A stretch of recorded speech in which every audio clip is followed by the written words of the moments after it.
नमस्कार दोस्तों, आज राहुल गांधी हरियाणा के पंचकुला में थे और पंचकुला में वो संविधान को लेकर के चर्चा करने आए थे। जब वो यहां पर इस पर चर्चा करने आए थे तो उन्होंने जो बोला वो हर व्यक्ति चाहता है कि आज संविधान लोगों के हक की बात करे और संरक्षित रहे। उसको लेकर के राहुल गांधी ने बड़ा बेहतरीन तरीके से समझाया, आप भी सुनिए। स्टेज क्लियर कराओ पीछे से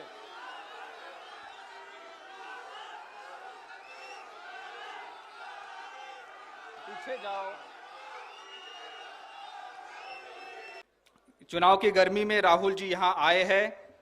ये उनके लिए ये उनका इस कॉज के लिए कमिटमेंट दिखाता है। राहुल जी यहाँ आज सुबह से लोग 10 बजे से यहाँ बैठे हैं। 6-7 हम लोगों ने पैनल डिस्कशंस किए हैं जो देश में सामाजिक, राजनीतिक और सांस्कृतिक समस्या देश गुजर रही है उसके ऊपर। और मैं आपको मुझे बहुत खुशी होती है कि ये कहते हुए कि पूरा ऑडियंस यहाँ बरकरार रहा है, सिर्फ आपको सुनने के लिए ये लोग आए हैं। और दूर दूर से, सिर्फ चंडीगढ़ और हरियाणा और पंजाब से नहीं, कुछ लोग जम्मू से भी आए हैं, कुछ लोग राजस्थान से, मध्य प्रदेश से, सब अपने उस पे आए हैं। जो कल्याण की योजनाएं जो पिछले 75 सालों में लागू किए थे, खास करके दलित, आदिवासी, ओबीसी, डीएनटी, नोमैडिक ट्राइब्स और अल्पसंख्यकों के लिए, उन्हें नष्ट किया जा रहा है और सरकार जवाबदेही से बार बार बचती है। तो ये सिर्फ संस्थागत और संवैधानिक मूल्यों का उल्लंघन नहीं, बल्कि उनका राजधर्म का उल्लंघन है और हमारे स्वाभिमान, हमारे सम्मान के ऊपर वार किए जा रहे हैं। इसीलिए हम लोग ये संविधान सम्मेलन कर जा रहे हैं।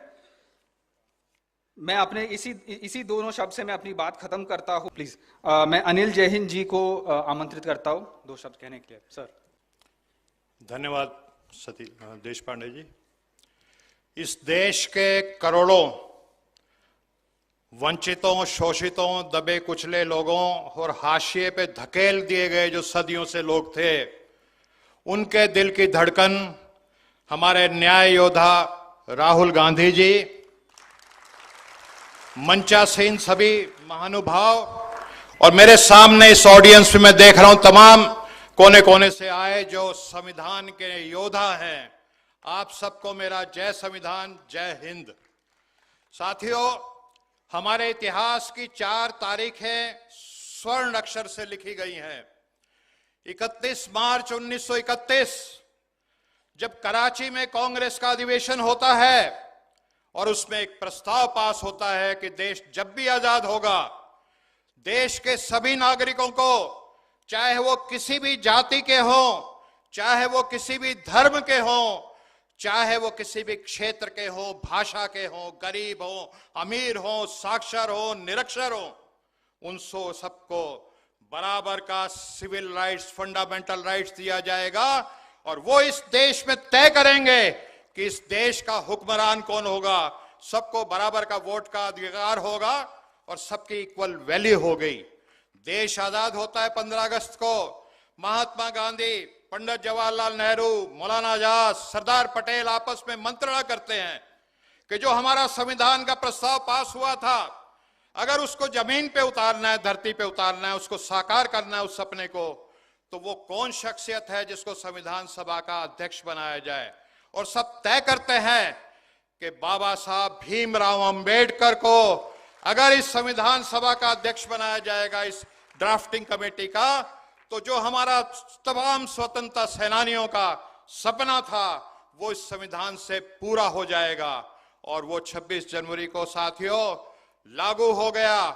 75 साल हो चुके हैं और आपके जीवन में, हमारे जीवन में, हमारी पीढ़ियों में जबरदस्त सकारात्मक बदलाव आ चुका है और हम बहुत आगे बढ़ चुके हैं। अगर मेरी इस बात से आप सहमत हैं कि संविधान ने हमारे जीवन में सकारात्मक बदलाव लाया है, हमारे जीवन को अच्छा किया है, उत्तर किया है, तो आप हाथ उठा करके मेरी बात का समर्थन करें कि आज अगर हम इतने आगे हैं तो इस संविधान की वजह से है। और आज इस संविधान पे एक बहुत बड़ा खतरा मंडरा रहा है। कुछ जालिम ताकतें जिनको ये अच्छा नहीं लगता कि सब बराबर हो जाएं, सबको आगे बढ़ने का मौका मिले, वो जालिम ताकतें, उनकी गिद्ध दृष्टि इस संविधान पे पड़ चुकी है और वो इस संविधान को नोच नोच के तार तार करने पर तुले हुए हैं। लेकिन इतिहास और कुदरत इस बात का साक्षी है कि इतिहास में जब जब जितना बड़ा खतरा आता है, इतिहास कुदरत हमें, हमारा भगवान, हमारा परमेश्वर उतना ही बड़ा न्याय योद्धा हमारे बीच में भेज देता है। और आज हमारे बीच में इस बड़े खतरे का मुकाबला करने के लिए जो न्याय योद्धा है, उसका नाम मैं नहीं कहूंगा, आप बोलेंगे। एक बार और जी। तो अब आप सब लोग और देश के, राहुल जी, मैं कहना चाहता हूं कि तमाम 142 करोड़ जो सच्चे भारतीय हैं, वो इस संविधान की सुरक्षा के लिए बड़ी से बड़ी कुर्बानी देना के लिए तैयार हैं, अपना सर तक कटा सकते हैं।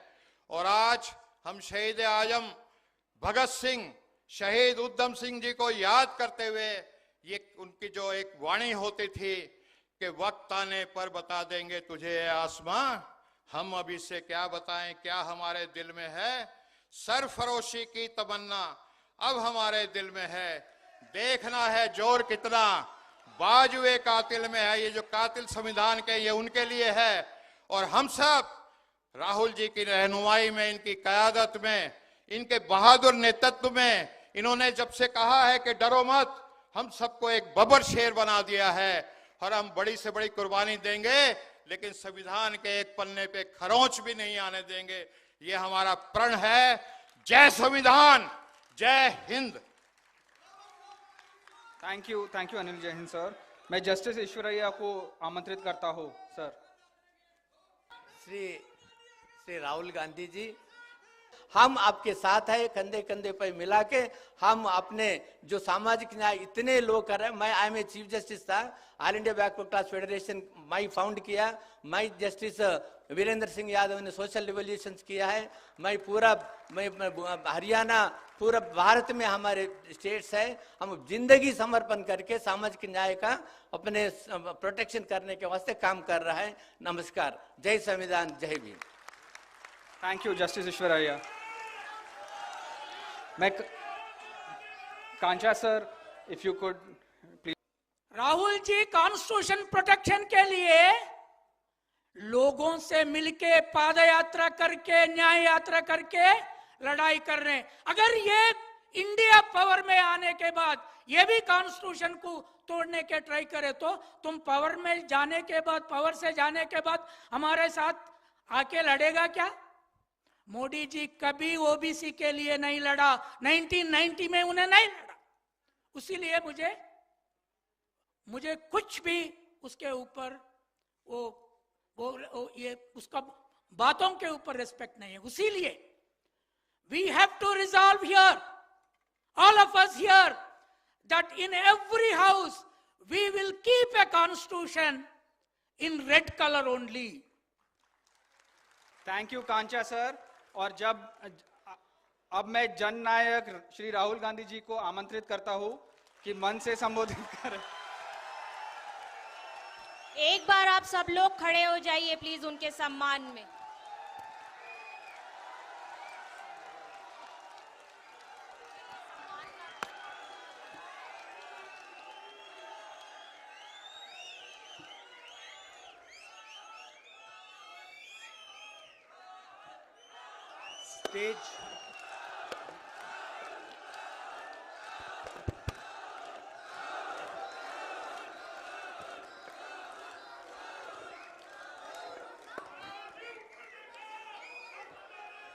स्टेज पे वरिष्ठ लोग, लीडर्स, भाइयों और बहनों, आप सबका यहां बहुत बहुत स्वागत, नमस्कार। थोड़ा मैं लेट हो गया, इसके लिए मैं आप सबसे माफी मांगता हूं। थोड़ा आपको कष्ट हुआ, मेरी गलती है, तो सॉरी। अभी आपने मैं सोच रहा था जब आप कह रहे थे कि 2-3 अलग अलग डिबेट्स हुए थे 1947 में, उससे पहले, और उन्होंने हिंदुस्तान का फाउंडेशन बनाया था, और आपने कहा कि अब वही जो फाउंडेशनल आइडियाज हैं उनको तोड़ा जा रहा है, परे करा जाए। कॉन्स्टिट्यूशन सिर्फ एक किताब नहीं है। कॉन्स्टिट्यूशन, अगर आप इसको थोड़ी गहराई से देखें, ये actually transfer of power document है। और ये सिर्फ एक किताब नहीं है, ये एक ट्रांसफर ऑफ पावर की प्रोसेस है जो 1947 में शुरू हुई है। अब एक बात क्लियर है, वो 1947 में भी थी, आज भी है, शायद कल भी होगी, कि अगर आप हिंदुस्तान के पॉपुलेशन को देखें, सर्वे करें, तो आपको पता लगेगा कि तकरीबन 90% पॉपुलेशन दलित, आदिवासी, ओबीसी, माइनॉरिटी। ये फैक्ट है, इसको कॉन्टेस्ट नहीं किया जा सकता। और मेरे लिए एक ही इंटरेस्टिंग सवाल है कि अगर हम कॉन्स्टिट्यूशन को पढ़ें और उसमें साफ लिखा है कि हिंदुस्तान के हर व्यक्ति को के साथ एक जैसा बर्ताव होना चाहिए, it is also a document of equality. So it is a document of transfer of power, it is a document of equality. तो मेरे लिए सवाल इंटरेस्टिंग यही है कि भैया 90% के पास कितनी भागीदारी है, यही सवाल है, और कोई सवाल ही नहीं है। क्योंकि अगर 90% का पार्टिसिपेशन है ही नहीं, तो फिर डिबेट का क्या मतलब? डिबेट चलती जाए, वो 5% 10% डिबेट कर रहे हैं, 90% डिबेट में तो है ही नहीं। क्यों? अगर आप हिंदुस्तान के नैरेटिव को देखें और पावर स्ट्रक्चर को देखें, चाहे वो कॉर्पोरेट स्ट्रक्चर हो, चाहे हमारे मीडिया में जो हमारे दोस्त हैं वो हो, चाहे ब्यूरोक्रेटिक स्ट्रक्चर हो, उसमें 90% की आवाज ही नहीं है। और मैं ये लाइटली नहीं कह रहा हूं, मैंने इसको स्टडी किया है। तो 90% लोग नैरेटिव में है ही नहीं। आप मीडिया को देखिए,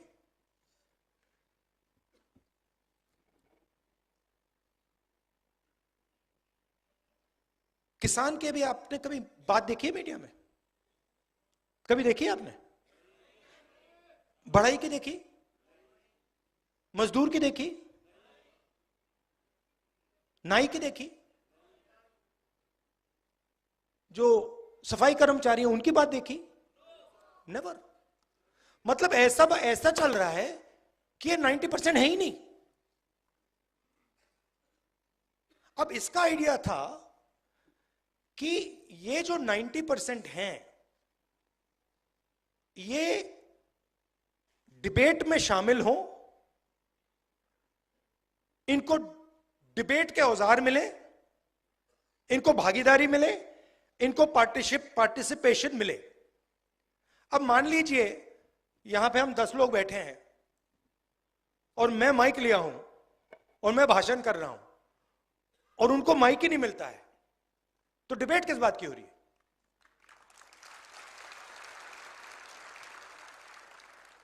तो मेरा कहना है डिबेट के लिए भागीदारी चाहिए, पॉलिटिकल पार्टिसिपेशन चाहिए। अब आप इंटरेस्टिंग चीज नोट कीजिए, 2 चीफ मिनिस्टर अरेस्ट हुए, 2 हुए। आदिवासी चीफ मिनिस्टर अभी भी अंदर है। अजीब सी बात है, इंटरेस्टिंग बात है। 2 चीफ मिनिस्टर है, मतलब 2 स्टेट्स ने इन लोगों को इलेक्ट किया है, और आदिवासी चीफ मिनिस्टर पहले जेल गया और आज तक नहीं निकला। और नेशनल मीडिया उसको भूल गए। नेशनल मीडिया सोरेन जी के बारे में बात ही नहीं करती, जैसे वो थे ही नहीं, है ही नहीं।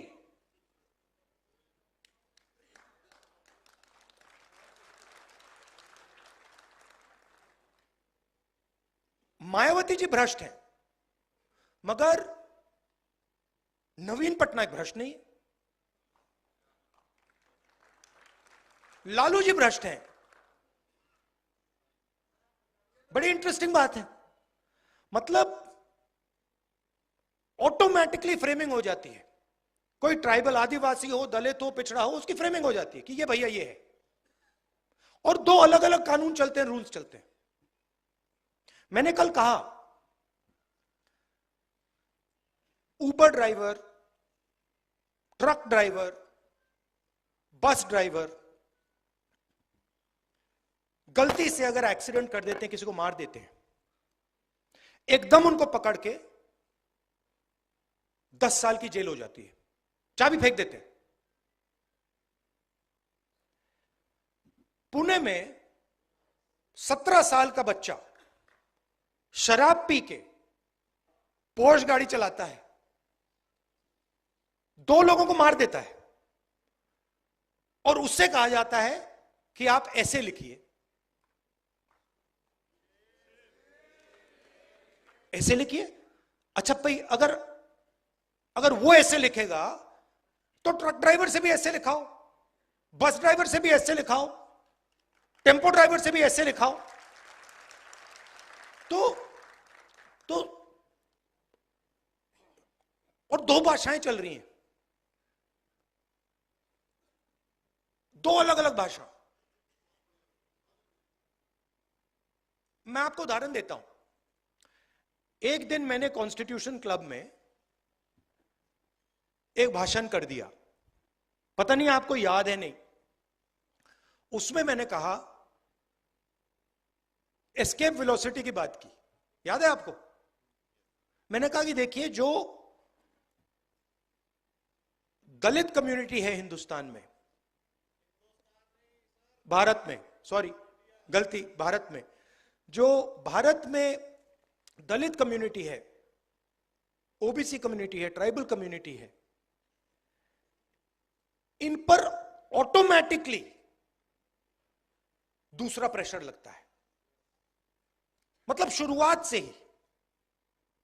और मैंने एस्केप वेलोसिटी का एग्जांपल दिया। इंटरेस्टिंग बात थी कि भाषण दलितों को, पिछड़ों को, आदिवासियों को बहुत अच्छा लगा, और जो हमारे मीडिया वाले मित्र हैं, हाई फ्लायर्स हैं, उन्होंने उस भाषण को रिडिक्यूल किया। और जब से मैं छोटा था, देखिए एक बात,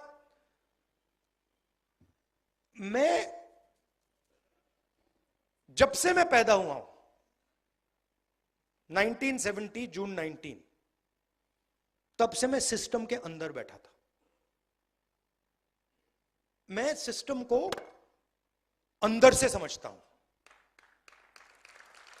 मुझसे आप सिस्टम नहीं छुपा सकते।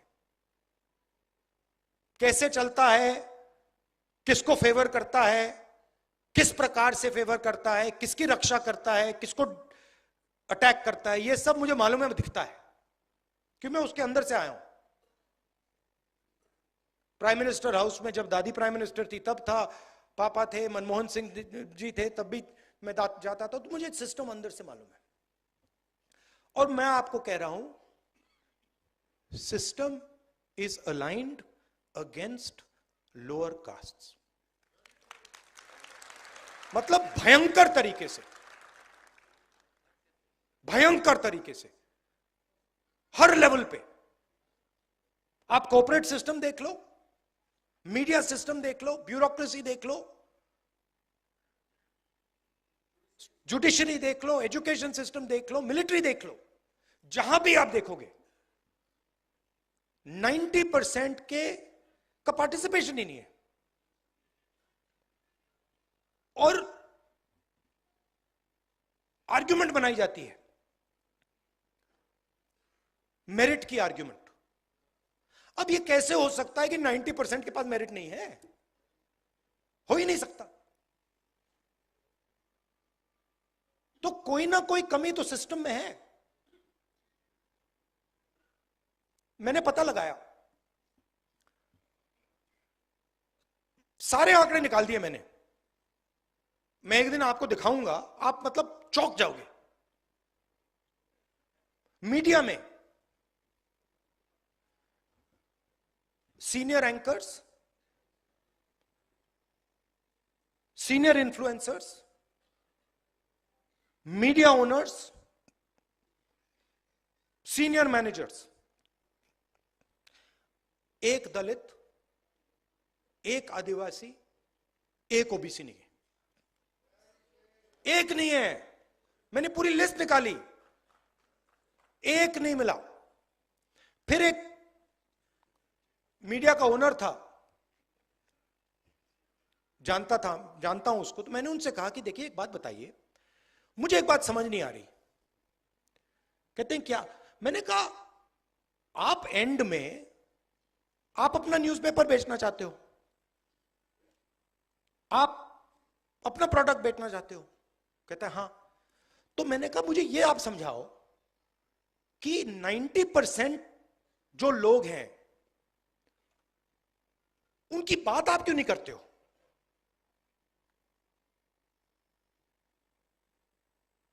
तो चुप हो गया। फिर मैंने कहा आप मेरे लिए एक काम कीजिए, आप जाके पता लगाइए कि आपके न्यूज़पेपर में जर्नलिस्ट्स, ये बाकी लोग ओबीसी कम्युनिटी, दलित कम्युनिटी के कितने हैं? जवाब नहीं दिया मुझे, चुप, वापस नहीं आया। और ये हर लेवल पे हो रहा है। आपने अदानी जी की बात की, फाइनेंशियल टाइम्स में एक आर्टिकल आता है, अदानी जी इंडोनेशिया से कोल खरीदते हैं, उसकी प्राइस को इन्फ्लेट करते हैं, और हिंदुस्तान के जो पावर कंपनीज हैं उनको वो कोयला इन्फ्लेट करके बेचते हैं। हजारों करोड़ रुपए उन्होंने ऐसे ले लिए। बिजली बिल कौन देता है?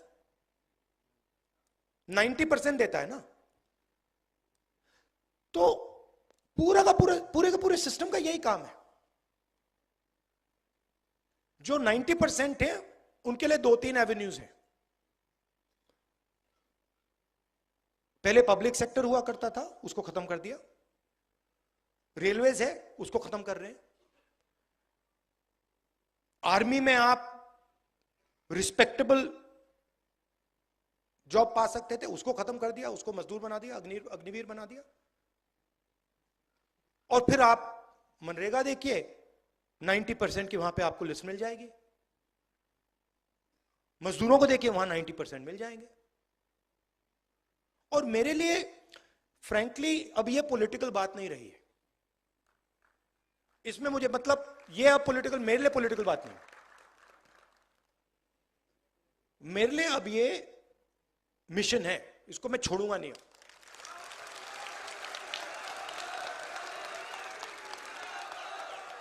क्योंकि अगर हम भारत की बात करें, अगर हम भारत की बात करें और उसमें 90% की बात ही नहीं चल रही है, 90% को भागीदारी नहीं मिल रही है, तो ये कैसा भारत है? तो ये वही भारत है महाराजाओं वाला, पुराना वाला, राजा महाराजा वाला, जिसमें मतलब एक दो व्यक्ति पूरा का पूरा सब डिसीजन ले लेंगे, जिसकी जमीन हड़पनी है हड़प लेंगे, जो भी करना है करेंगे, उसके खिलाफ तो हम लड़े, यही तो है वो। अब इंटरेस्टिंग बात है कि बीजेपी और आरएसएस सोच रहे हैं, उनकी कॉन्फिडेंस लेवल देखकर,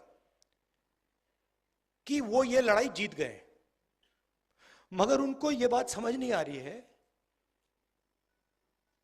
कि एक्चुअली वो लड़ाई अभी हारने वाले हैं, और जितना ये इसको पीछे ले गए हैं, उससे 10 गुना ये आगे जाने वाला है, और इसको कोई रोक नहीं सकता है, कोई भी नहीं रोक सकता इसको, क्योंकि ये 90% की फीलिंग है, और 90% कह रहा है कि भैया यहां पे हमारे सारे रास्ते बंद हो गए। अब मैंने एक सिंपल सी चीज कही है, कोई डिसीजन लेने की जरूरत नहीं है, सब डिसीजन छोड़ दीजिए। सबसे पहले डायग्नोसिस करते हैं। कॉन्स्टिट्यूशन में लिखा है कि हिंदुस्तान सबका होना चाहिए, इसमें सबकी भागीदारी होनी चाहिए, सबका रोल होना चाहिए, एजुकेशन सिस्टम में पार्टिसिपेशन सब कम्युनिटीज का होना चाहिए, मेडिकल सिस्टम में होना चाहिए, इकोनॉमिक सिस्टम में होना चाहिए, मिलिट्री सिस्टम में होना चाहिए, जुडिशियल सिस्टम में होना चाहिए, ये कहता है। और मैं ये कह रहा हूं कि ये असेस करते हैं, अब 70-80 साल हो गए, सिंपल है, 3 चीजें करनी है। सबसे पहले यह पता लगाना है किसकी कितनी आबादी है, जाति जनगणना, कि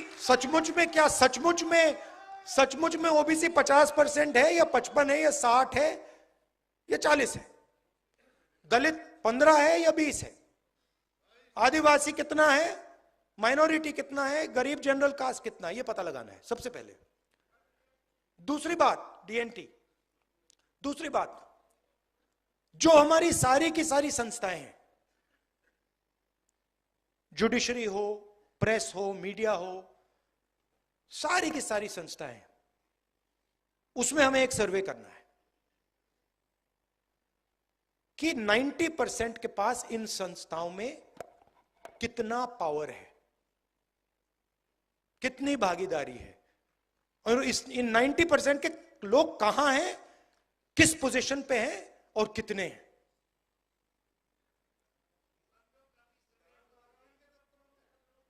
हाँ, यह दूसरी बात है। और तीसरी बात इकोनॉमिक फाइनेंशियल सर्वे, कि हिंदुस्तान का जो धन है वो कितना किसके हाथ में है, उसका कितना भाग दलितों के पास है, कितना भाग आदिवासियों के पास है, कितना भाग ओबीसी के पास है, कितना माइनॉरिटी के पास है, कितना गरीब जनरल कास्ट के पास है। और हमारी सरकार आएगी तो मेरी पहली प्रायोरिटी ये 3 काम होंगे। और डायग्नोस्टिक के बाद ऑटोमेटिकली सबको पता लग जाएगा कि देश की हालत क्या है, प्रगति, सच्ची प्रगति कितनी हुई है। देखिए, अगर आपने 1% लोगों को, हिंदुस्तान की प्रगति की बात होती है, अगर आपने 1% लोगों को हिंदुस्तान का 40% धन पकड़ा दिया, तो ये कौन सी प्रगति है? ये तो हम वापस महाराजा वाले सिस्टम में पहुंच गए। तो प्रगति के लिए सबसे जरूरी शब्द पावर शेयरिंग, भागीदारी है। एक और बड़ी फैशनेबल चीज चली है कि भाई मोदी जी बहुत कहते हैं हमने ओबीसी को, दलित को इज्जत दी। देखिए, इज्जत आप दे रहे हो, हमें इज्जत नहीं चाहिए, हमें पावर शेयरिंग चाहिए। आप अपनी इज्जत रखिए, आप अपनी इज्जत रखिए। जिस दिन दलितों को, आदिवासियों को, पिछड़ों को पावर शेयरिंग में जगह मिल गई, तो इज्जत अपने आप मिल जाएगी, आपकी कोई जरूरत ही नहीं। तो ये आइडिया कि ऊपर से इज्जत दी जाएगी, अमीर लोग गरीबों को इज्जत देंगे, ना, कोई जरूरत नहीं है। आप अपनी इज्जत रखिए, उठा के रखिए अपनी इज्जत, हमें नहीं चाहिए। हमें पावर शेयरिंग चाहिए, हमें इंस्टीट्यूशन में जगह चाहिए, और हमें डायग्नोसिस चाहिए कि ये हिंदुस्तान की सच्चाई है। आज ये सच्चाई है, 70 साल पहले वो सच्चाई थी, आज ये सच्चाई है, और सच्चाई के बल पर हम आगे जा पाएंगे। तो ये मैं आपसे कहना चाहता था। और ये आजकल फैशन चला हुआ है, मोदी जी के लोग कह रहे हैं कि भैया हम इसको बदल देंगे, ये इसको हम चेंज कर देंगे, इसको फेंक देंगे, इसको फाड़ देंगे। ये आप लोग ये सपना मत देखिए, आपकी बस की नहीं है। इसको कोई छू नहीं सकता है, कोई शक्ति नहीं छू सकती है, और जो छुएगा उसका मुकाबला हम सब करेंगे। ये और ये जो है ना किताब, ये एक और बात इसके बारे में कहना चाहता हूं। ये लोग कहते हैं कि ये किताब इंडिपेंडेंस के टाइम बनी है, ये गलत है। ये किताब बहुत पहले बनी थी, इसको इस फॉन्ट में नहीं रखा गया था। मगर अगर आप गुरु नानक जी से बात करते तो वो भी कॉन्स्टिट्यूशन की ही बात कर रहे थे। अगर आप बुद्धा से बात करते तो वो भी कॉन्स्टिट्यूशन की बात कर रहे थे। नारायण गुरु जी की बात से बात कीजिए, बसवन्ना से बात कीजिए, अंबेडकर जी से बात कीजिए, फूले जी से बात कीजिए, सब के सब बेसिक प्रिंसिपल्स इसी किताब के थे। तो हम 50 साल पुरानी लड़ाई नहीं लड़ रहे हैं, हम हजारों साल पुरानी लड़ाई लड़ रहे हैं। और अगर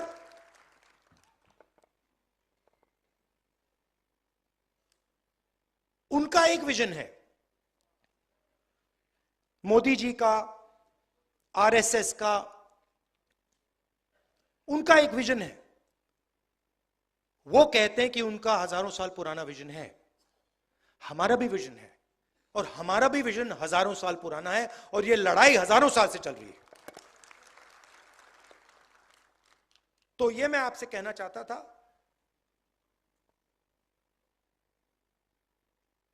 एक्चुअली आप मुझे रास्ता देते हैं, क्योंकि आपका एक्सपीरियंस है। मैं अगर कहूं कि जो दलितों के दिल में फीलिंग आती है उसको मैं समझता हूं, वो गलत है। तो मेरा काम आपकी जो फीलिंग है उसको समझने का है, आपका जो दर्द है उसको समझने का है, और आपके साथ मिलकर लड़ने का है। और मैं आपको यह कहना चाहता हूं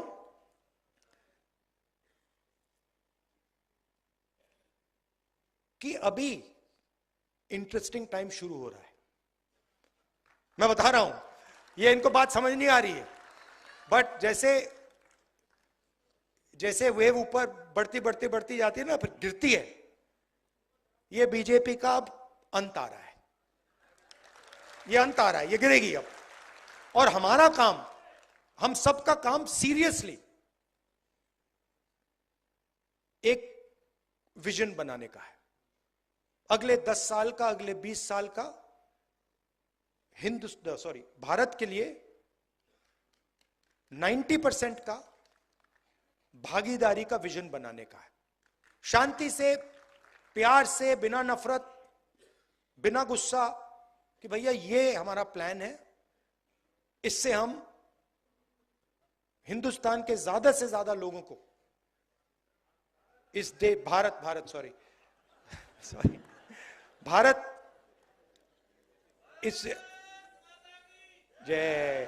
इससे हम ज्यादा से ज्यादा लोगों को